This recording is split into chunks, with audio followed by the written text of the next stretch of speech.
നടത്താവുന്ന ഒരു അവസരം കൂടെ തന്നിരിക്കുകയാണ്. प्रभु ने हमको और एक अवसर दिया है.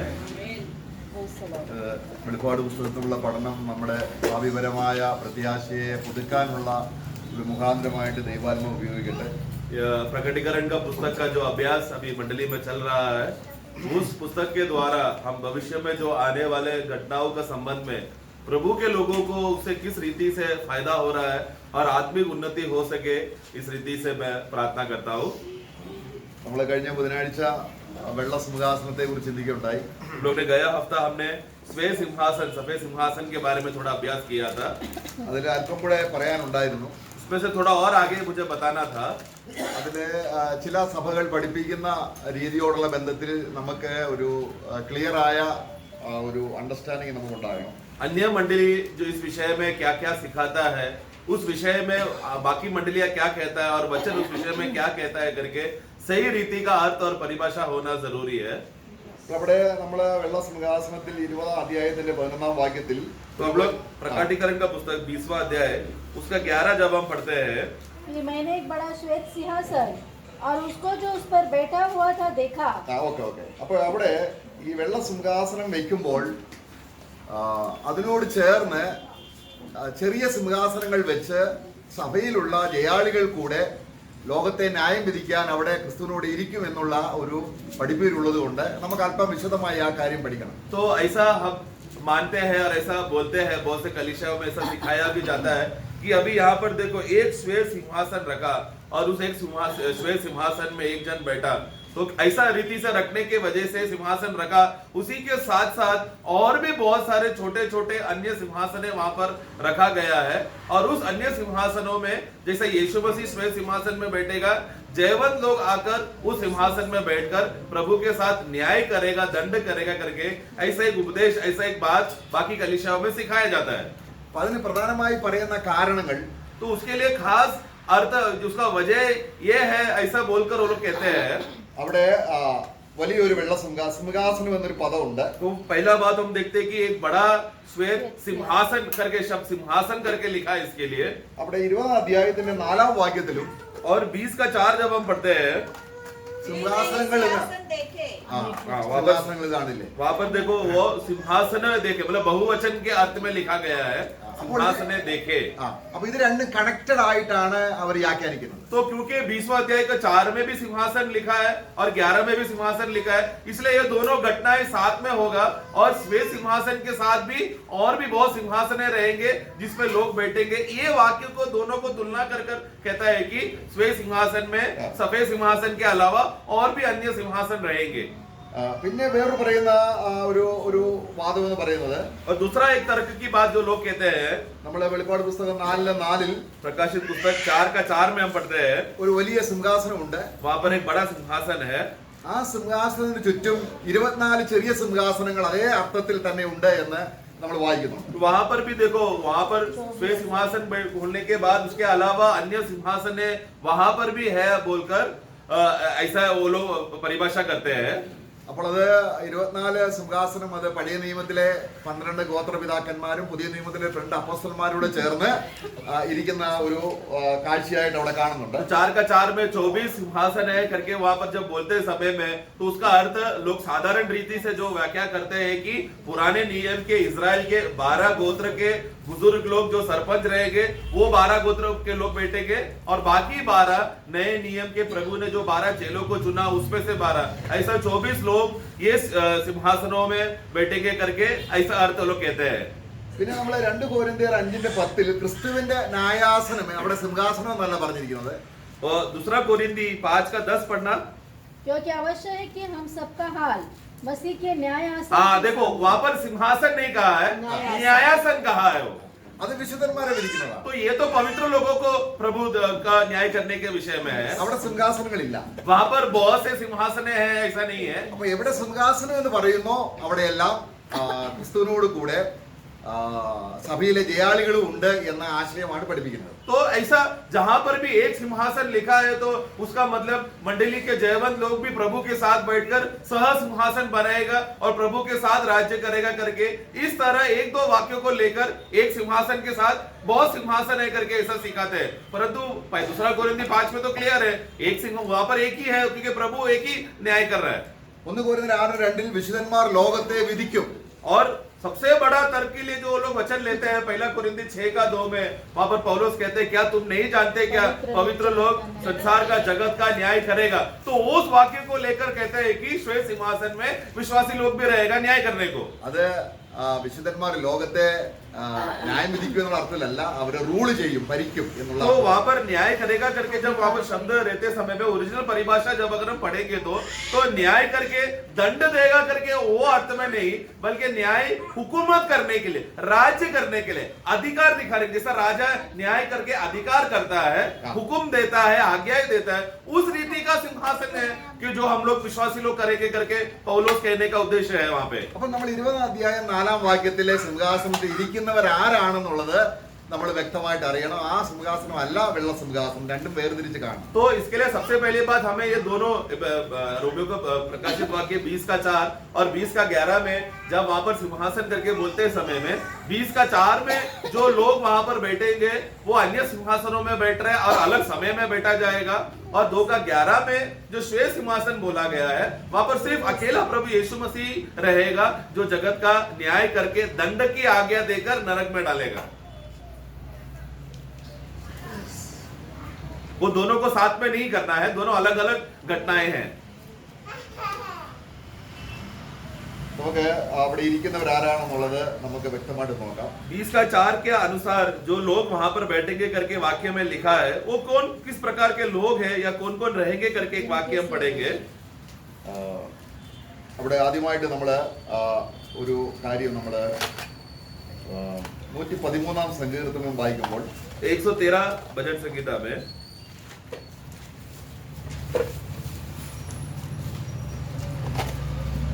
അതിന്റെ 6-ാം വാക്യത്തിൽ 6-7 വാക്യം വായിക്കുമ്പോൾ 6 और 7 आकाश और पृथ्वी पर भी सृष्टि करने के लिए झुकता है. वह कंगाल को मिट्टी पर से और दरिद्र को घुड़े पर से उठाकर ऊंचा करता है. അവിടെ പൊടിയിൽ നിന്ന് എളിയവനെ ഉയർത്തി वहां पर मिट्टी में से प्रभु दरिद्र लोगों को उठाता है. എന്നിട്ട് തന്റെ ജനത്തിന്റെ പ്രഭുക്കന്മാരോട് കൂടെ ഇരുത്തുന്നു. 8 पढ़ना. उसको प्रधानों के संग, हाँ. अर्थात अपनी प्रजा के प्रधानों के संग तो बैठा. देखो अपने प्रजा के प्रधानों के साथ या कोई कोई परिभाषा में प्रभुओं के साथ बिठाएगा करके अर्थ में वो लिखा है. ഇതാരാണ്? तो ये प्रभु है या प्रधान है कौन है? ഇതാരാണ്? ये कौन है जिनको पहले प्रभु ने मिट्टी में से उठाया, जो नम्र दीन अवस्था में था उठाया और फिर प्रभु उनको प्रभुओं के साथ बिठा रहा है. അപ്പൊ ദൈവം പഴയ നിയമത്തിലാണെങ്കിലും പുതിയ നിയമത്തിലാണെങ്കിലും തന്റെ ജനത്തെ ഒരു പ്രഭുക്കന്മാരാക്കി വാഴിക്കുന്ന ഒരു ഹൃദയം ദൈവത്തിനുണ്ട്. तो पुराना नियम हो या नए नियम हो, दोनों समयों में प्रभु का मन हमेशा ऐसा है कि अपना प्रजा, प्रभु के जो खुद के लोग हैं, जो खास लोग जो प्रभु ने चुना है, उन लोगों को प्रभु क्या करेगा, भविष्य में एक ऐसा समय तैयार करके रखेगा कि उनको ऊंचा उठाकर, उनको अधिकार देकर, प्रभुओं के साथ, प्रधानों के साथ बिठाकर हुकूमत करने के लिए अवस्था देगा.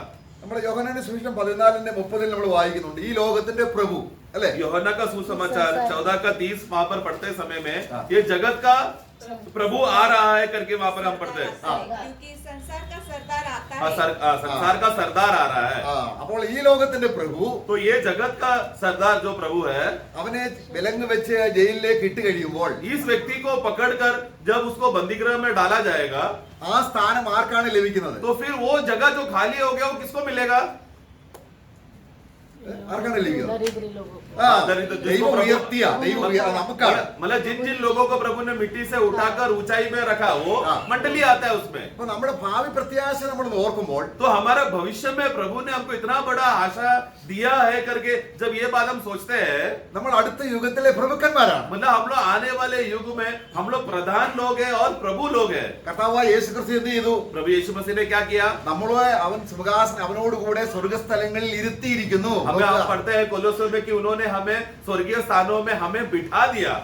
നമ്മൾ ആത്മീയ കണ്ണുകൊണ്ട് നോക്കുമ്പോൾ जब हम लोग आत्मिक नजरिया से देखते हैं, മഹാപ്രഭുവായ ക്രിസ്തുവിലൂടെ ഇരുത്തപ്പെട്ട പ്രഭുക്കന്മാരാണ് സഭയിലുള്ള വിശ്വാസികൾ. महाप्रभु जो प्रभु यीशु मसीह है, प्रभुओं का प्रभु, उसके साथ कुछ लोगों को प्रभु के साथ बिठाया है करके बोलते समय में वो कौन है? मंडली को बिठाया है.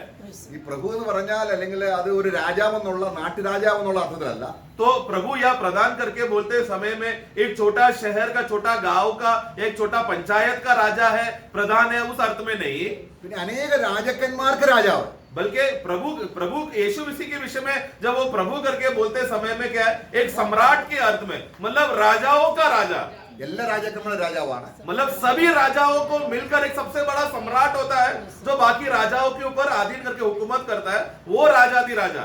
എന്നാൽ ക്രിസ്തുവിന് കീഴെയുള്ള സഭയിലുള്ള ചില ആൾക്കാർക്കും പ്രഭുക്കന്മാർ എന്ന സ്ഥാനം കിട്ടുന്നുണ്ട്. और उसी रीति से मंडली में भी कुछ लोगों को उस रीति से प्रभुओं का अधिकार मिला जाएगा. मतलब उन लोगों को बाकी राजाओं की हुकूमत करने का एक पदवी दिया जाएगा. സാത്താൻ ആ പദവി ഉണ്ടെങ്കിൽ എന്തുകൊണ്ട് നമുക്ക് കിട്ടിക്കൂടാ? तो अगर शैतान जो खुद एक राजा मतलब दूसरा राजाओं के ऊपर हुकूमत करने का उसको अगर दर्जा दिया है तो हमें भविष्य में क्यों नहीं देगा? നമ്മൾ ദാനിയേലിന്റെ പുസ്തകം വായിക്കുമ്പോൾ പാർസി രാജ്യത്തിന്റെ പ്രഭു, हम लोग दानियल का पुस्तक 10वां अध्याय में पढ़ते समय में फरसी देश का एक राजा आया है करके, वहां प्रधान आया है करके हम पढ़ते हैं. പിന്നെ യവന രാജ്യത്തിന്റെ പ്രഭു, और यवन देश का राजा करके, प्रभु करके पढ़ते हैं. അത് സാത്താനും അവന്റെ കീഴെയുള്ള ആൾക്കാരെ ഉദ്ദേശിച്ചാണ് तो പറയുന്നത്. वो तो एक नगर का नाम बोला है, उसके ऊपर कौन है? शैतान है. तो शैतान में खुद एक राजा बनकर अन्य देशों को उसने प्रधानों को ठहराकर वो राजा हुकूमत कर रहा है लोग उस बाकी दुष्ट आत्माओं के ऊपर. ഈ സ്വർഗത്തിലെ ദൂതന്മാരിടയിലും ചില പ്രഭുക്കന്മാരായ ദൂതന്മാരുണ്ട്. और यहाँ तक कि स्वर्ग में जो स्वर्गदूत है, उस स्वर्गदूतों में भी प्रधान दूत है, जो प्रभु का दर्जा का प्रधान दूत है. അപ്പൊ നമ്മൾ ദാനിയേൽ 10:13 വായിക്കാം. दानियल 10:13 हम पढ़ेंगे. सॉरी 10:13. हाँ. फारस के राज्य का प्रधान 21 दिन तक मेरा सामना किए रहा, हाँ। परंतु मिकाएल जो मुख्य प्रधानों में से है, അപ്പോൾ ഇവിടെ വായിക്കുക. यहाँ पर हम पढ़ते हैं മൈക്കിൾ, मिखाएल ആരാണ്? वो कौन है? അനേക ദൂതന്മാരുടെ തലയനായ बाकी स्वर्गदूतों का प्रधान है. ദൂതനാണ്. मतलब वो एक प्रधान दूत है.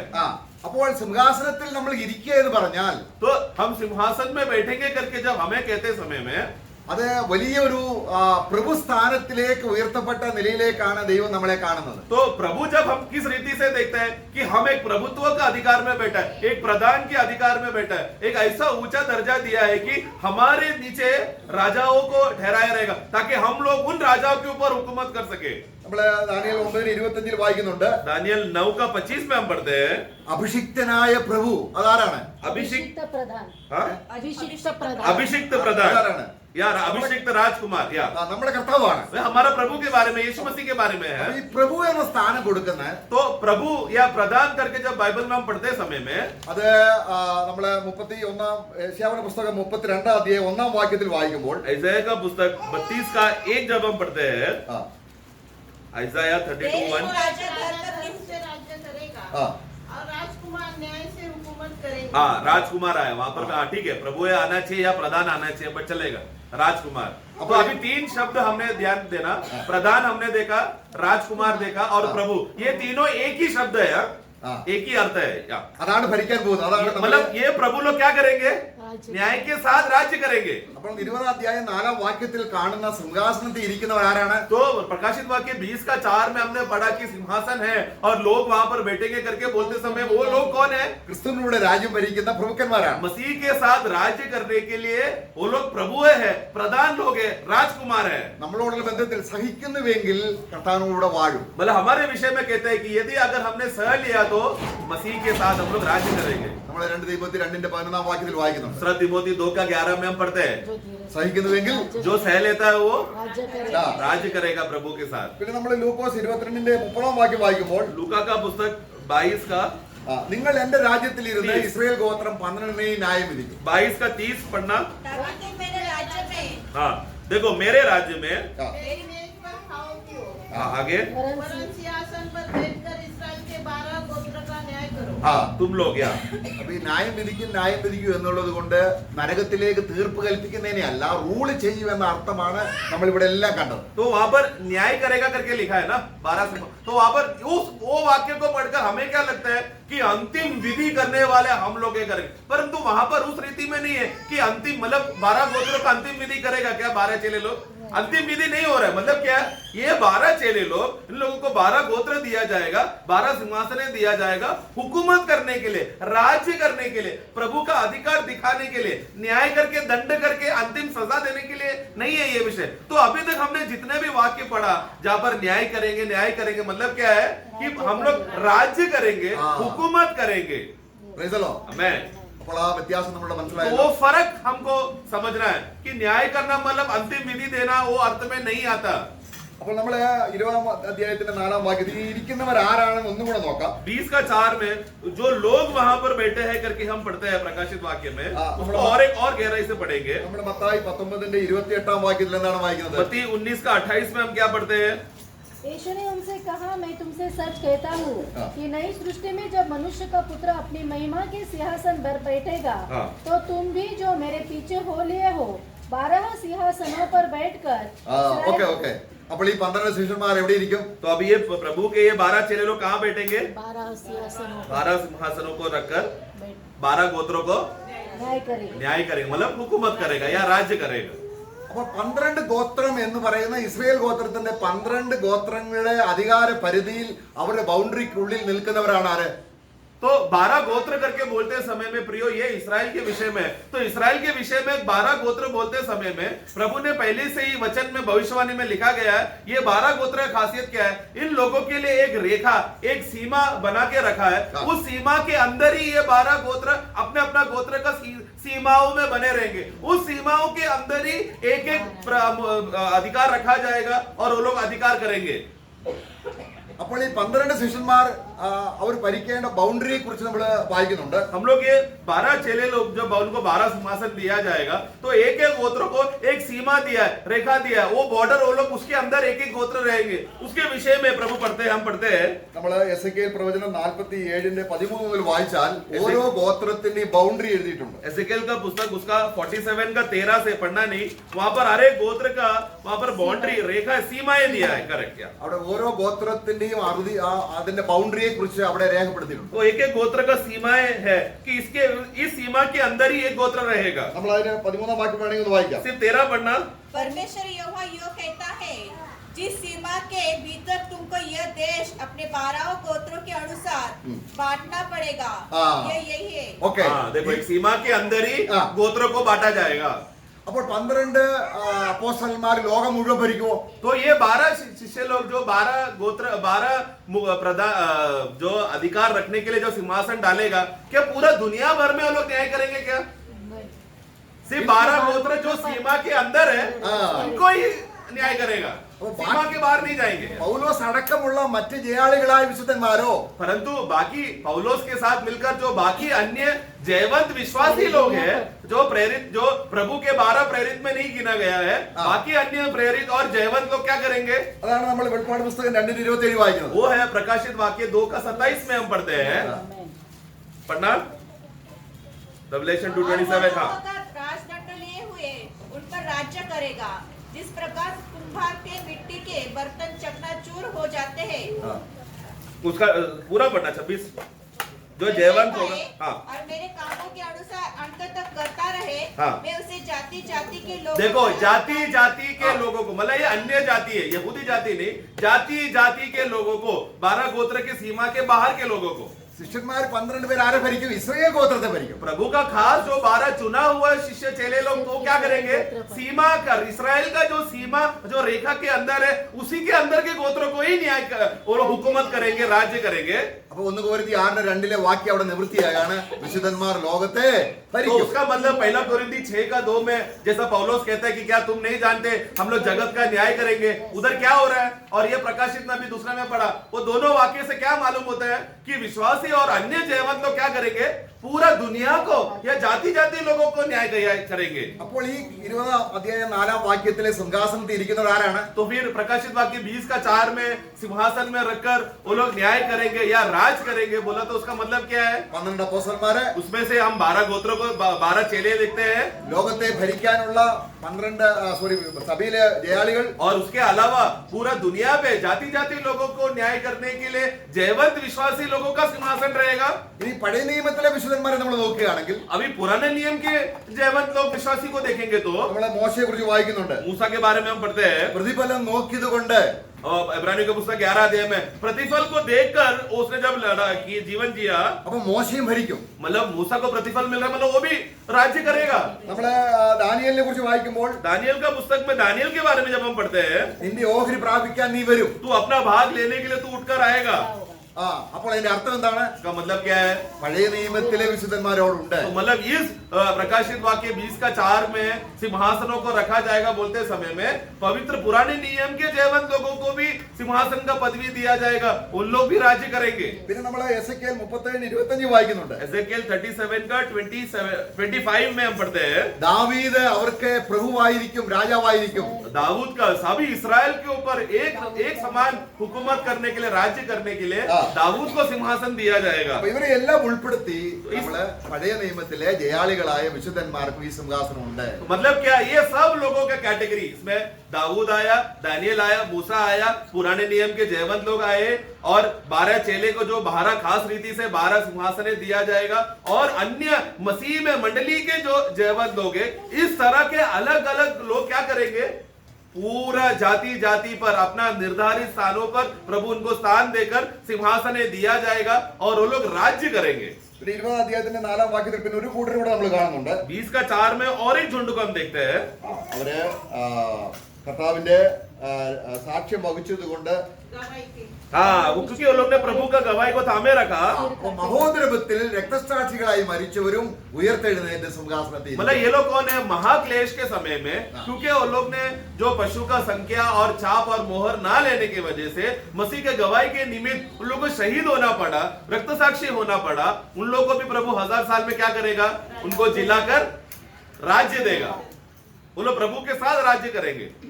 നമ്മുടെ പദവി എത്ര ശ്രേഷ്ഠമാണ്. तो प्रियो, ऐसा है तो हमें मंडली में भी उसके साथ रखा है, तो बोला तो हमारा पदवी कितना श्रेष्ठ है। അവിടെ സിംഹാസനത്തിൽ ഇരിക്കുന്നത് കണ്ടു. और सिंहासन में एक जन को बैठते हुए देखा। നമ്മൾ ഇന്ന് സഭാ ജീവിതത്തിൽ വേണ്ടതുപോലെ കർത്താവിനെ നമ്മൾ സേവിക്കുകയാണെങ്കിൽ, तो अगर हम लोग प्रभु को जिस रीति से, जिस इच्छा से प्रभु ने हमारे जीवन के मसीह जीवन को जीने का उद्देश्य से रखकर उस इच्छा के अनुसार प्रभु के मंडली के लोग उस इच्छा के अनुसार जिएंगे तो നമ്മളും അവിടെ രാജാക്കന്മാരായിട്ട് പ്രഭുക്കന്മാരായിട്ട് വരും. तो हम भी 20:4 के अनुसार सिंहासन में लोग बैठेंगे करके बोलते समय में उस लोगों में हम भी रहेंगे। അതിനാണ് കർത്താവ് നമുക്ക് വചനത്തിന്റെ പ്രാപ്തി തന്ന് ആത്മാവിനെ തന്ന് നമ്മുടെ ജീവിതത്തിന്റെ നടത്തവും ജീവിതവും ഒരു പ്രഭുവിന് രാജാവിന് യോജിച്ച രീതിയിലായിത്തീരാൻ കർത്താവിന്റെ വഴി നമുക്ക് തുറന്നു വന്നിരിക്കുന്നു. इसके लिए प्रियो, आज का समय में मंडली जीवन, संगति जीवन, कलीसिया जीवन प्रभु ने क्यों दिया है? कि हमें भाग्य वो दिया है, वो अवसर दिया है कि वचन एक खुला गया, वचन का अर्थ खुला गया। ये अर्थ समझकर प्रभु के लोग, सच्चा लोग उस वचन के अधीन होकर, मसीह की इच्छा के अधीन होकर उस दिन राज्य कर सके। इसके लिए आज प्रभु ने वचन का सारा अर्थ और वेद हमको खोल के दिया है। मैं ഈ കാര്യം ക്ലിയർ ആയി ये बातें, मतलब राज्य करना और न्याय करना करके जब बोलते समय में, न्याय मतलब जरूरी नहीं है कि अंतिम विधि करना, वो अर्थ नहीं लेना। अब मैं समझ गया करके विश्वास करता हूँ। ഇനി നമ്മള് 20 അധ്യായത്തിന്റെ 12 വാക്യം ഒരു വാക്യം കൂടെ നോക്കാം. 20:12 हम पढ़ेंगे। പുസ്തകങ്ങൾ തുറന്നു എന്നുള്ളത് നമ്മളെ ആ പുസ്തകം ഏതാണെന്ന് മനസ്സിലായി. हमने गया बार हमने देखा कि पुस्तकें खोला है करके, मतलब बहुवचन का अर्थ में लिखा है। वो हमने देखा कि वो पापी लोगों का पाप का कर्म क्या बातें है, जो क्रिया है, वो पुस्तकें थे करके हमने देखा। അത് നമുക്ക് വേണ്ടി തുറക്കുകയില്ല. കർത്താവ് അതിനെ പൂർണ്ണമായിട്ടും അതിൽ നമ്മളെ രക്ഷിച്ചു. तो हमारा पाप का चिट्ठा वहां पर नहीं खोले, क्यों? क्योंकि हमारा कामों को जो उसके रेखा को ही प्रभु ने जला दिया। इसके लिए हमारा पुस्तक कभी नहीं खोला जाए, क्योंकि हमारा पुस्तक नहीं है, जला दिया। ഇനി അടുത്ത നമ്മൾ കാണുന്നത് आगे हम देखते हैं, ജീവന്റെ പുസ്തകം എന്ന മറ്റൊരു പുസ്തകം തുറന്നു. और फिर जीवन का पुस्तक बोल के एक और किताब खोला, पुस्तक खोला। നമ്മുടെ പേര് ജീവൻ പുസ്തകത്തിൽ ഉള്ളത് കൊണ്ടാണ് നമ്മൾ അവിടെ വരാത്തത്. तो क्योंकि हमारा नाम जीवन का पुस्तक में लिखा गया है, इसके लिए हम लोग श्वेत सिंहासन में नहीं आएंगे. നമ്മുടെ പേര് ജീവൻ പുസ്തകത്തിൽ എഴുതിയിരിക്കുന്നത് കൊണ്ട് നമ്മുടെ ഭാവിയെ കുറിച്ച് നമുക്ക് എപ്പോഴും സന്തോഷിക്കാനുള്ള വലിയൊരു അടിസ്ഥാനമാണ് സ്വർഗത്തിൽ നമ്മുടെ പേര് എഴുതിയിരിക്കുന്നത്. तो हमारा नाम स्वर्ग में लिखा गया, जीवन का पुस्तक में लिखा गया. एक विश्वासी के लिए सबसे नींव, सबसे मूल्य बात है कि वो प्रभु की उपस्थिति में धन्य होकर, धन्यवाद देकर, कितना खुशी से वो प्रभु की उपस्थिति में वो जी सकते हैं, क्योंकि हमारा नाम प्रभु को इच्छा हुआ, प्रभु को भाया कि हमारा नाम पुस्तक में लिखे जीवन का. പിന്നെ എന്തിനാണ് ആ പുസ്തകം അവിടെ ജീവൻ പുസ്തകം വെച്ചിരിക്കുന്നത്? तो ऐसा है, तो हम लोग वहां पर नहीं है कहने के बाद फिर जीवन का पुस्तक वहां पर खोला है करके वहां श्वेत सिंहासन में क्यों वो पुस्तक खोला जा रहा है? അപ്പൊ ആ കാര്യമാണ് നമ്മൾ ഇതിൽ ചിന്തിക്കുന്നത്. उस विषय में हम थोड़ा पढ़ेंगे. അപ്പൊ ഇന്ന് നമ്മുടെ സഭാജീവിതത്തിൽ ദൈവം വിളിക്കാതെ തന്നെ ദൈവത്തിന്റെ വേലയ്ക്കായിട്ട് ഇറങ്ങി വ്യാജമായ സുവിശേഷ വേല ചെയ്യുന്ന അനേകരുണ്ട്. तो प्रियो, आज एक दुख की बात है जो कहना चाहता हूं कि आज मसीह जीवन में या इस मसीह दुनिया में विश्वासी लोगों के जीवन में, झुंड में, कलीसिया में ऐसे भी एक झूठे लोग हैं जो अपने आप को विश्वासी है बोलकर वो लोग जी तो रहे हैं और सब प्रकार का विश्वास का अनुभव है करके बोल के जी रहे हैं, परंतु सचमुच उद्धार का अनुभव उनके जीवन में नहीं आकर झूठे लोग मंडली के बीच में है. അപ്പോസ്തലനായ പൗലോസ് പറഞ്ഞ ഒരു കള്ള അപ്പോസ്തലന്മാർ, पौलुस, जैसा प्रेरित पौलुस ने कहा कि तुम्हारे बीच में जब झूठे प्रेरित लोग आए थे तो मतलब झूठे കപടവേഷം ധരിക്കുന്നവർ, और वो लोग जो कपटी और ढोंग रीति से, नकली रीति से वो लोग भक्ति का वेश धारण करके आते हैं, അവരുടെ അവസാനം അവരുടെ പ്രവൃത്തിക്ക് അനുസരിതായിരിക്കും. और उनका अंत जैसा उनका क्रिया है वैसा उनका अंत रहेगा. അപ്പോൾ അവര് സിംഹാസനത്തിന് മുമ്പിൽ വരുമ്പോൾ എന്ത് പറയും? तो ऐसे लोग जब श्वेत सिंहासन के सामने जब आएगा तो ये लोग क्या कहेंगे?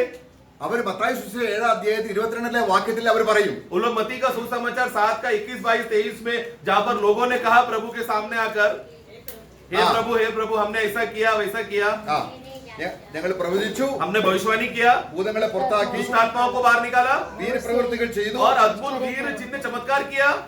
ആ നാളിൽ परंतु उस दिन അപ്പോൾ അവർക്ക് തീപ്പിക ഒരുക്കിയിരിക്കാൻ കാരണം എന്താണ്? നിങ്ങളുടെ പേര് ജീവന്റെ പുസ്തകത്തിൽ ഇല്ല എന്ന് കാണിക്കാൻ വേണ്ടിയാണ്. तो प्रियो, मतलब तो उस दिन प्रभु श्वेत सिंहासन के दिन में जीवन का पुस्तक खोल के बताएगा कि देखो तुम लोग जो कह रहे कि तुम लोग मुझे जानते हो, यीशु को जानते हो, तुम्हारा नाम जीवन का पुस्तक में नहीं है. उन लोगों को साबित करने के लिए जीवन का पुस्तक खोलकर तुम्हारा नाम नहीं है इसलिए तुम लोग आग के गुंड में जा रहे हो. രക്ഷിക്കപ്പെടാത്ത സഭയിലുള്ളവരെ, मतलब जो नया जन्म पाया नहीं है लेकिन मंडली में आ रहे हैं. നമുക്കറിയാം ബൈബിൾ സ്കൂളുകൾ, देखो कितना बाइबल स्कूल, बाइबल कॉलेज खोल के रखा है. വലിയ വലിയ ബിഷപ്പ്മാര്, बड़े बड़े बिशप लोग हैं, प्रधान लोग हैं, पादरी लोग हैं. പോപ്പുമാർ, കത്തീഡ്രൽ പണിയുന്നവർ, ഇവരൊക്കെ ആരാണ്? तो जो पोप कहता है, बड़े बड़े कैथोलिक, जो बड़ा बड़ा कैथोलिक चर्चेस या अन्य अन्य मंडली को, संस्थाओं को खोलकर बैठे हैं, क्या इसमें से कितने लोग नया जन्म पाए हैं? അതാരാണെങ്കിലും वो कोई भी क्यों ना हो, അവരുടെ പേര് ജീവൻ പുസ്തകത്തിൽ ഇല്ല എങ്കിൽ, अगर उनका नाम जीवन का पुस्तक में लिखा नहीं है तो श्वेत सिंहासन में खड़े रहेंगे. നമ്മുടെ പേര് അവിടെ ഇല്ലാത്തത് കൊണ്ട് സ്തോത്രം. प्रियो प्रभु धन्यवाद, क्योंकि हमारा नाम हम लोग वहां पर खड़ा नहीं रहेंगे प्रियो, കാരണം ആ പുസ്തകത്തിൽ നമ്മുടെ പേര് മായ്ച്ചു കളഞ്ഞു. क्योंकि हमारा जो न्याय का, जो दंड का, अपराध का जो पुस्तक में जो हमारा नाम था उस लिखा पट्टी से हमारा नाम को प्रभु ने मिटा दिया നമ്മുടെ പേര് ജീവൻ പുസ്തകത്തിൽ എഴുതി, और हमारा नाम जीवन का पुस्तक में लिख दिया. നമ്മുടെ ജീവൻ ക്രിസ്തുവിലാണ്. और हमारा जीवन अभी मसीह में है. നമ്മുടെ ജീവനായ ക്രിസ്തു, जब हमारा जीवन मसीह जब प्रकट होगा, उसके साथ आमेन. നമ്മൾ എത്ര ജീവൻ പുസ്തകം എഴുതിയിരിക്കുന്നത് കൊണ്ട് എത്ര ആശ്രയത്തോടെ സന്തോഷത്തോടെ പറയണം, എന്റെ ജീവൻ ക്രിസ്തുവാണ്. तो इसके लिए क्योंकि हमारा नाम जीवन के पुस्तक में लिखा है तो एकदम खुशी और उल्लास और आनंद के साथ बोलना है कि मेरा नाम जीवन का पुस्तक में लिखा है. ഇനി 1000 വർഷം രാജ്യം ഭരിക്കുമ്പോൾ, और इस रीति से 1000 साल का अधिकार और राज्य का अधिकार जब चलते रहेगा, ഇസ്രായേൽ ജനം മുഴുവൻ രക്ഷിക്കപ്പെടും, കർത്താവിനെ കണ്ട് രക്ഷിക്കപ്പെടും. तो इजराइल लोगों का खासियत क्या है? वो लोग एक ही दिन में पूरा इजराइल देश उद्धार पाएंगे. നമ്മളെ റോമലേഖനം 11:25 വാക്യം അന്നാണ് നിറവേറുന്നത്. तो रोमियो का पुस्तक 11 का 11:25 में उधर दिखा है कि एक ही दिन में जो जाति होगा वो उस दिन पूरा हो रहा है. अन्य जातियों पूरी रीति से प्रवेश न कर ले तब तक हाँ, उसका 26 अगला वाक्य. और इस रीति से सारा इस्राएल उद्धार हाँ बस इस रीति से सारा इस्राएल, जब अंतिम अन्य जाति का संख्या हो जाने के बाद जब प्रभु इस्राएल की ओर मुड़ेगा और 1000 साल शुरू होगा, इस रीति से जैसा लिखा है तो 1000 साल में इस्राएल लोग का पूरा देश उद्धार पाएगा। ആരാണ് രാജ്യം ഭരിക്കുന്നത്? उस समय में हुकूमत कौन करने वाला है, राज्य कौन करने वाला है? കർത്താവിന് കീഴ് प्रभु के नीचे रहने वाले 12 അപ്പോസ്തലന്മാരാണ്. पहला है 12 गोत्र के 12 चेले लोग। അവിടെ ഭരണം വളരെ നീതിപൂർവമായ ഭരണമാണ്. ये 12 चेले लोग जब 12 सिंहासन रखकर 12 गोत्र सीमा में रखा हुआ इस्राएल गोत्र के ऊपर वो लोग जब राज्य करेंगे, धार्मिकता के साथ वो लोग राज्य करेंगे। അപ്പോൾ അനേക ജാതികളുമുണ്ട്. और उसके अलावा बहुत से अन्य जातियां भी है। അപ്പോൾ അന്ന് രക്ഷിക്കപ്പെടുന്നവരുടെ പേര് എഴുതും. उस समय में उद्धार पाए हुए लोगों का नाम किधर लिखेगा? ഈ പുസ്തകത്തിൽ തന്നെ എഴുതുന്നത്. यही जीवन का पुस्तक में रहेगा। അപ്പോൾ കർത്താവ് രാജ്യം ഭരിക്കുമ്പോൾ क्योंकि प्रभु जब राज्य करेगा മരിക്കുന്ന അനേകരുണ്ട്. उस समय में भी लोग मरेंगे 1000 साल में। മരണം പൂർണ്ണമായിട്ട് നീങ്ങി പോകുന്നത് അപ്പോഴല്ല. क्योंकि तभी तक मृत्यु पूर्ण रीति से हटा नहीं रहेगा। ചിലർ മരിക്കും. कुछ लोग मरेंगे। നമ്മളെ യശായാവിന്റെ പുസ്തകം 65ന്റെ 20 വാക്യത്തിൽ വായിക്കുമ്പോൾ ईसाया का पुस्तक 65 का 20 में हम पढ़ते हैं, उसमें फिर न तो थोड़े दिन का बच्चा हाँ। और न ऐसा बूढ़ा जाता रहेगा जिसने अपनी आयु पूरी न की हो, क्योंकि जो लड़कपन में मरने वाला है हाँ, देखो। वह 100 वर्ष का होकर मरेगा। देखो। മരണം വളരെ ചുരുക്കമായിരിക്കും. तो सबसे पहले बात, मृत्यु का खासियत क्या रहेगा? मृत्यु बहुत कम रहेगा। लड़कपन के लोग 100, मतलब बच्चे लोग का उम्र 100 रहेगा। അപ്പോൾ എങ്ങനെയാ മരണം? അത് വളരെ ചുരുക്കമായിട്ടുള്ള മരണമായിരിക്കാം. तो बहुत कम, ऐसा हम मान सकते हैं कि बहुत कम, इधर या उधर, शायद कोई गांव में कोई गली में एक मरा करके, ऐसा कोई बहुत कम समाचार सुनने को आएगा कि कोई मर गया करके। അവർ പുനരുദ്ധാനം പ്രാപിക്കുന്നത് എപ്പോഴാണ്? और ऐसे लोग का पुनरुत्थान पाएंगे जो मर गए। എപ്പോഴാണ്? 1000 वर्ष के लोग समय में जो मरने के बाद वो लोग का पुनरुत्थान होंगे। ഈ പാപികൾ ന്യായം വിധിക്കാൻ വേണ്ടി ഉയർക്കുന്നതിന്റെ കൂട്ടത്തിലാണ് ഇവർ ഉയർക്കുന്നത്. तो मतलब ये पापी लोगों को जो स्वे सिंहासन में, वहां पर वो लोग जब पापी लोग मरकर पुनरुत्थान होकर स्वे सिंहासन में आएगा, वहां पर 1000 साल के, क्योंकि 1000 साल में अगर कोई मर रहा है तो एक पापी ही रहेगा जो मरेगा। उसको भी प्रभु क्या करेगा? स्वे सिंहासन के सामने रखेगा। അവർ നരകത്തിൽ പോകത്തില്ല. അവിടെ രക്ഷിക്കപ്പെട്ടവർ മരിക്കാൻ अच्छा, സാധ്യതയുണ്ട്. सॉरी क्षमा करना। जो 1000 साल में ऐसा हो सकता है कि जो सचमुच मसीहा को देखकर, यीशु मसीह को देखकर एक पवित्र जीवन जीने वाले 1000 साल के इसमें समय में भी लोग रहेंगे। वो लोग भले ही उस समय में मर गए हो, तो 1000 जो स्वे सिंहासन के न्याय के बाद नवे यरूशलेम के लिए वो लोग को पुनरुत्थान करेगा, ताकि वो लोग नवे यरूशलेम में जिएंगे।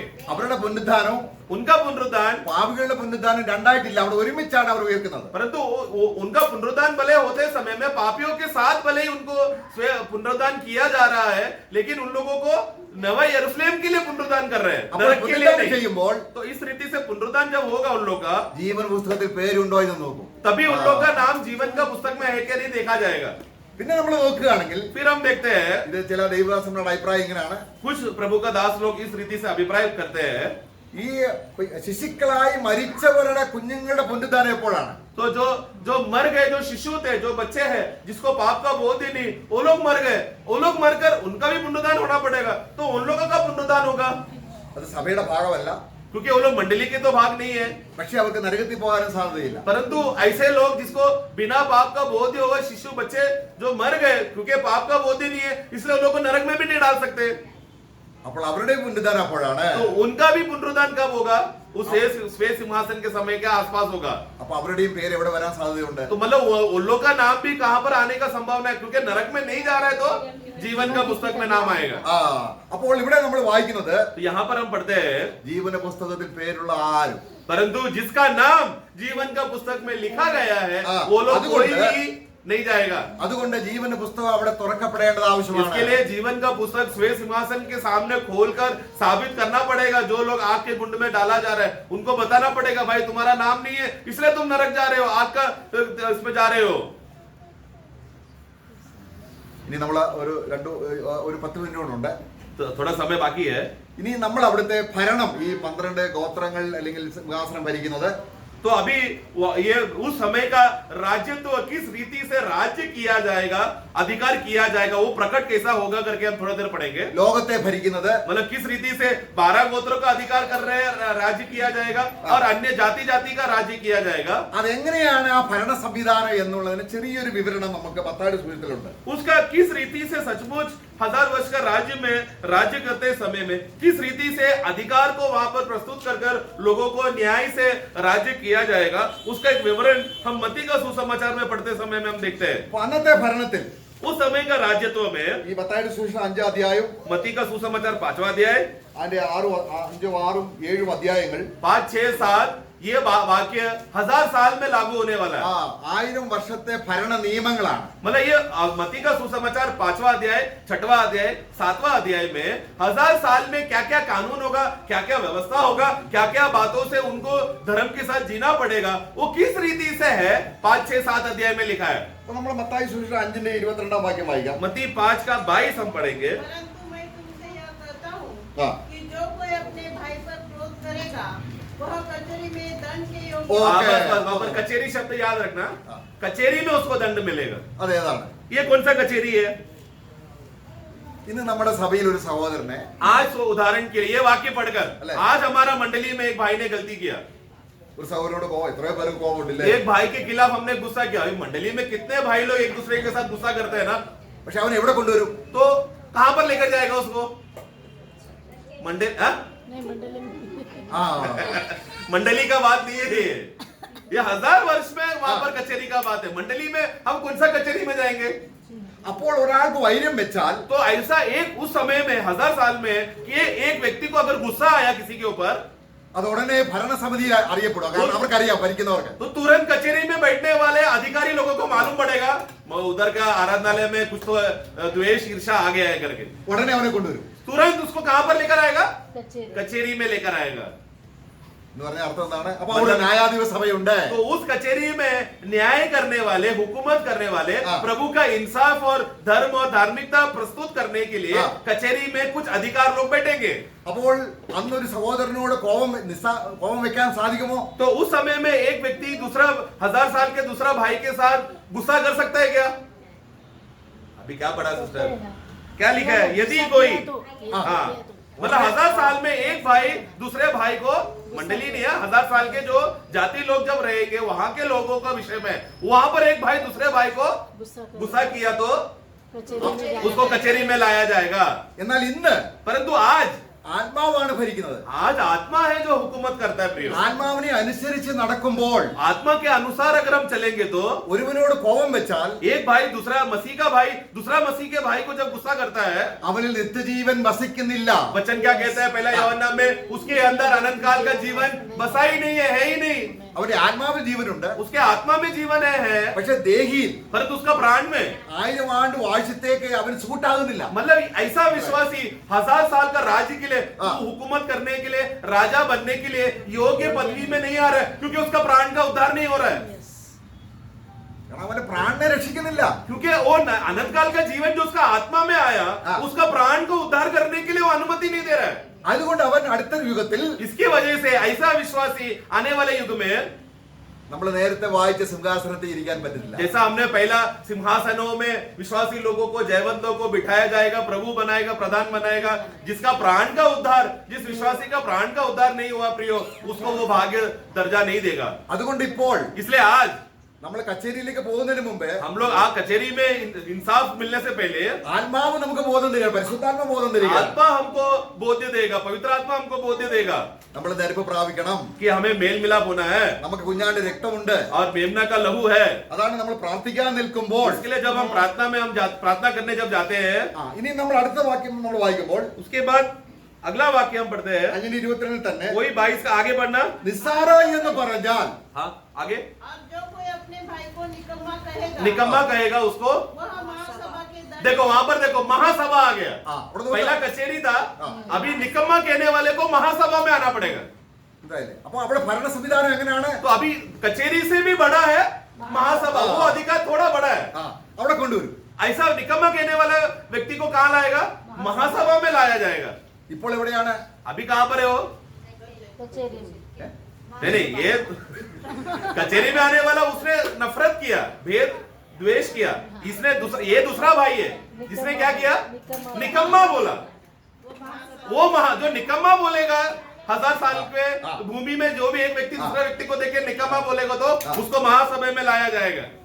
അപ്പോൾ ഇന്ന് परंतु आज നമ്മളൊരു സഹോദരനെ हम लोग एक भाई को നമ്മൾ അങ്ങനെ നിസ്സാരാന്ന് പറഞ്ഞാൽ ബെർത്ത്ലെസ്, मतलब निकम्मा, मतलब तू कुछ काम का नहीं है, കർത്താവ് വിലയേറിയവനായി വിളിച്ചതാണ്. मतलब क्योंकि प्रभु ने एक विश्वासी को मूल्य दाम देकर बुलाकर उसको एक मूल्यता दिया है, ആ വ്യക്തിയെ उस भाई को നിസ്സാര എന്ന് പറഞ്ഞാൽ अगर हमने निकम्मा कहा तो ആ വ്യക്തിക്ക് उस व्यक्ति को നമ്മൾ നേരത്തെ കണ്ട സിംഹാസനത്തിൽ ഇരിക്കാൻ പറ്റും. उसका प्राण का उद्धार होने के लिए वो अनुमति नहीं देने की वजह से अधिकार करने का, राज्य करने का सिंहासन में उसको नहीं बिठाएगा. അപ്പോൾ अന്ന് നടത്താൻ പോകുന്ന ഭരണം ഇന്ന് ഹോളി സ്പിരിറ്റിനാൽ ഇന്ന് സഭയിലുണ്ട്. तो उस समय में 1000 वर्ष के राज्य में पृथ्वी पर जो न्याय करने के लिए कचहरी में अधिकार बैठा है, वो लोग कौन है? आज मसीह जीवन में, मंडली जीवन में, कलीसिया जीवन में वो लोग ने पवित्र आत्मा का अधिकार को हुकूमत में अधीन हुआ है, वो लोग ने किया है, इसके लिए वो लोग वहां पर बैठे हैं. അതാണ് ആത്മാവിനെ അനുസരിച്ച് നടക്കുക, ആത്മാവിനെ അനുസരിച്ച് നടക്കുക. इसलिए वचन में हम बार बार पढ़ते हैं कि आत्मा का बात को सुनो, आत्मा का आज्ञा का पालन करो, आत्मा जो कहता है वो तुम सुनो.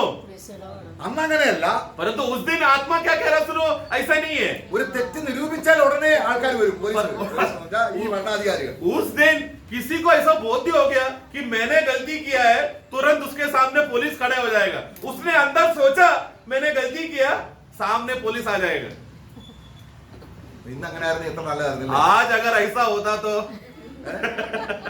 ആത്മാവ് ഫ്രീഡം തന്നിരിക്കുക. परंतु प्रियो आत्मा ने हमको बहुत आजादी दी है. സൂര്യ അസ്തമയത്തിന് മുമ്പേ वचन कहता है कि रात होने से पहले, എന്ത് अस्त ചെയ്യണം? होने से पहले भाई के साथ अगर गुस्सा है तो सेटल कर देना. ഇനി അടുത്തത് फिर हम आगे बढ़ते हैं. और जो कोई कहे जो कोई कहे अरे मूर्ख, मूर्ख, वह नरक की आग के दंड देखो तो अभी ये तीसरा अधिकार क्या है? नरक का आग. അതെന്തുവാ? नरक का आग मतलब നരകം അന്നുണ്ടോ? उस समय में नरक रहेगा क्या? നരകം എപ്പോഴാണ് വരുന്നത്? प्रियो नरक बोलते समय में जो 1000 साल के बाद जो लेक ऑफ फायर, जो अग्निकुंड, अग्निकुंड नहीं है. അപ്പോൾ കർത്താവ് രാജ്യം ഭരിക്കുമ്പോൾ तो ये अग्निकुंड के बारे में नहीं बोल रहे जहां पर श्वेत सिंहासन में लोगों को ढकेला जा रहा है, वो अग्निकुंड का नरक का बात नहीं कर रहा है. प्रभु यीशु मसीह जब 1000 साल में अपना महान बड़ा सिंहासन, राजाधि राजा का सिंहासन बनाकर 1000 साल जब पूरा पृथ्वी पर जब वो राज्य करते समय में തെറ്റ് ചെയ്യുന്നവരെ जो कोई भी गलती किया है, ഉടനെ തന്നെ തടവിലാക്കാൻ तुरंत उसको बंदीगृह में, जेल में डालने के लिए ഒരു അഗ്നിയുടേതായിരിക്കുന്ന ചെറിയൊരു പാഠശാല അവിടെ ഉണ്ട്. एक अग्नि उस जेल में डालने के लिए एक अग्नि का आग का जेल तैयार करके रखा है. അവിടെ നമ്മള് 5:26 വാക്യം 5 का 26 पढ़ना. ഒടുവിലത്തെ കാശ് കൊടുത്തു തീരുവോളം നീ അവിടെ നിന്ന് പുറത്തു വരികയില്ല എന്ന് ഞാൻ സത്യമായിട്ട് നിന്നോട് പറയുന്നു. दो भाइयों में झगड़ा हो जाने के बाद सेटल करने के लिए 26 पढ़ना. मैं तुमसे सच कहता हूँ हाँ. कि जब तक तू कौड़ी कौड़ी भर न दे, हाँ तब तक वहाँ से छुपने नहीं. कहां से? जो बंदीगृह में मतलब इसने भाई ने, दो भाइयों में झगड़ा होकर उसने मूर्ख बोलकर, गाली देकर, कुछ भी बोल के क्या किया? प्रभु ने उसको आग का बंदीगृह में डाल दिया. उस बंदीगृह में जब तक वो कोड़ी कोड़ी पाए हिसाब लेकर पूरा नहीं करता, तब तक वो बंदीगृह से बाहर नहीं आ सकता.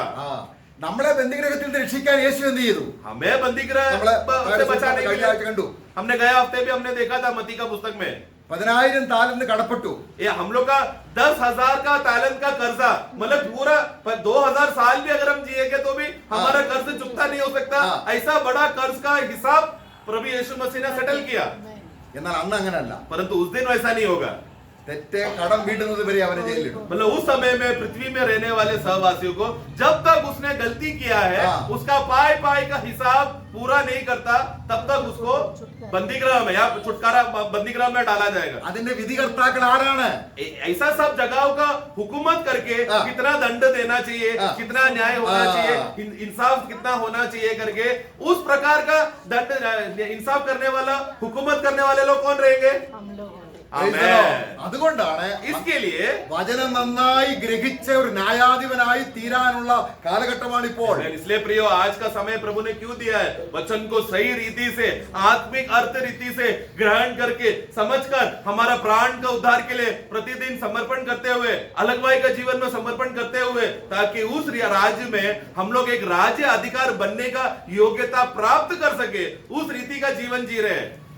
അപ്പൊ കർത്താവ് നമ്മളെ ഭരണത്തിന് അധികാരം ഏൽപ്പിക്കണമെങ്കിൽ, तो प्रभु अगर अपना राज्य में हमको राज्य करने के लिए अगर अधिकार देना है, तो ഇന്നത്തെ സഭാജീവിതം आज का मंडली जीवन ഏറ്റവും ചെറിയ തെറ്റ് പോലും, एक छोटा सा गलती भी क्यों ना हो, അത് സഹോദരനോടാണെങ്കിൽ, भाई के खिलाफ हो, കർത്താവിനോടാണെങ്കിൽ प्रभु के खिलाफ हो, ഏറ്റു പറഞ്ഞ് उसको मेल मिलाप करके, നിരപ്പ് പ്രാപിച്ച്, पश्चाताप करके मेल मिलाप करना है. അന്ന് അവിടെ നിരപ്പ് പ്രാപിക്കാനൊന്നും സമയമില്ല. बाद में मेल मिलाप 1000 साल में एक विश्वासी को बोला चलो मेल मिलाप करो करके मंडली का मेल मिलाप 1000 साल में नहीं होने वाला है. ഇത്രയും കോടി ജനങ്ങളെ ഇത്ര സ്ട്രിക്റ്റ് ആയി ഭരിക്കുന്നു ഇരുമ്പ് കോൽ കൊണ്ട് അതാണ് നമ്മള് हमने വായിക്കുന്നത്. प्रकाशित वाक्य में हमने क्या पढ़ा दूसरा अध्याय में जो जयवंत होने वाले लोग क्या करेगा लोहे का लाठी लेकर आकर न्याय कर मतलब क्या है एकदम स्ट्रिक्ट रहेगा एकदम डिसिप्लिन के साथ उस रीति से न्याय करना है. तो आज हमको क्वालिफाई होना है वचन के अधीन होकर क्वालिफाई होना है. അവിടെ നമ്മൾ ഒന്നുകൂടെ വായിക്കാം അതിന്റെ फिर से पढ़ेंगे दूसरा अध्याय അതിന്റെ 26 വാക്യങ്ങൾ വായിക്കുമ്പോൾ 26 से 26 और 27. हाँ जो दे पाए हाँ आगे और करेक्ट. मेरे कामों के अनुसार अंतर करता रहे हाँ. मैं उसे जाति जाति के लोगों पर अधिकार दूंगा और वह लोहे का राजदंड लिए हुए हाँ लोहे का राजदंड लिए हुए उन पर राज्य करेगा. हाँ. इस प्रकार कुमार के मिट्टी के बर्तन चकनाचूर हो ആ जाते हैं. ഇത് ഈ അധികാരം നമുക്ക് കിട്ടണമെങ്കിൽ ये लोहे का राजदंड अधिकार हमको मिलना है तो ആ സിംഹാസനത്തിൽ ഇരിക്കണമെങ്കിൽ और उस न्याय करने जो राज्य करने वाला सिंहासन में अगर बैठना है तो നമ്മൾ 20 അധ്യായത്തിൽ നമ്മൾ വായിക്കുകയാണ്. वापस 20वां अध्याय में हम आ रहे हैं അതിന്റെ 4 മുതൽ ഒന്നുകൂടെ വായിക്കാം. उसका 4 से हम पढ़ेंगे. फिर मैंने सिंहासन देखे हाँ. और उन पर लोग बैठ गए और सिंहासन पे लोग बैठ गए. हाँ और उनको न्याय करने का अधिकार दिया गया. हाँ. मैंने उनकी आत्माओं को भी देखा जिनके सिर यीशु की गवाही देने और परमेश्वर के वचन के कारण काटे गए थे और जिन्होंने न उस पशु की और न उसकी मूर्ति की पूजा की थी और न उसकी छाप अपने माथे और हाथों पर ली थी. वे जीवित होकर मसीह के साथ 1000 वर्ष तक राज्य करते रहेंगे मैं जब तक ये 1000 वर्ष Praise the Lord. बस बस बस. അപ്പോൾ ആരാണ് രാജ്യം ഭരിക്കാൻ പോകുന്നത്? तो राज्य करने वाले कौन कौन रहेंगे? പഴയ നിയമത്തിലെ ജയാളികൾ, पुराने नियम के जयवंत लोग, പുതിയ നിയമത്തിലെ ജയാളികൾ, नए नियम के जयवंत लोग രക്തസാക്ഷികളായി തീർന്നവർ, और महाक्लेश में शहीद हुए वाले लोग. ഇവരെല്ലാം ഉയർത്തെഴുന്നേറ്റ് ये लोग सब जिलाया जाएगा സിംഹാസനത്തിൽ ഇരിക്കുന്നത് കണ്ടു. और सिंहासन में लोगों को बैठते हुए मैंने देखा. ഇതിൽ നമ്മൾ എത്ര പേരുണ്ട്? हम लोग में से कितने लोग हैं?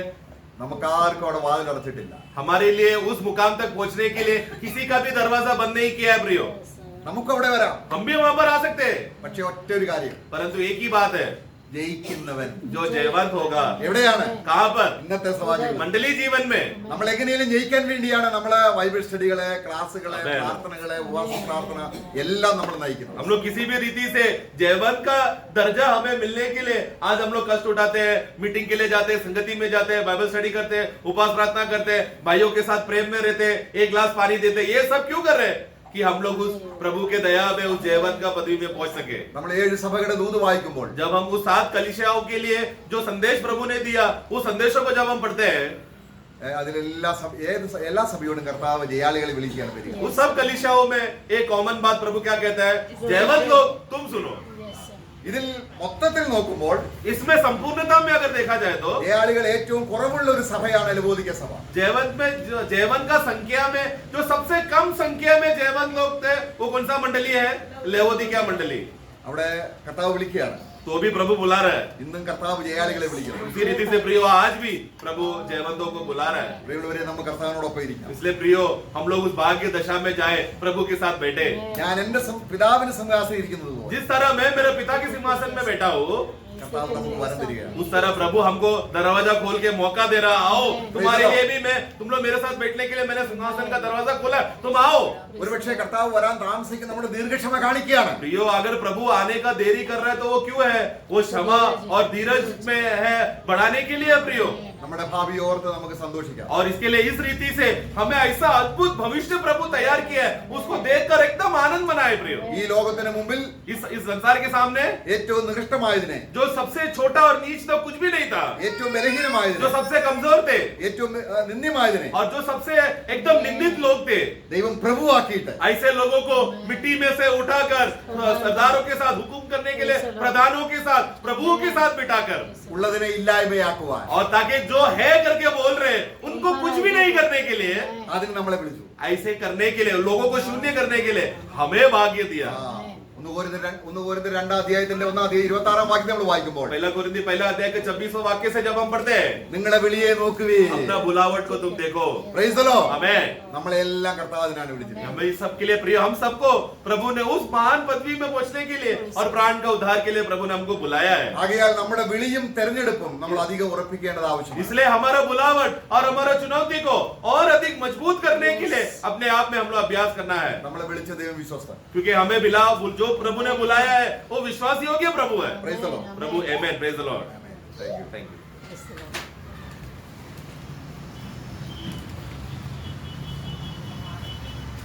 Praise the Lord. Praise the Lord. आप लोग लगता है सिंहासन में बैठे हैं.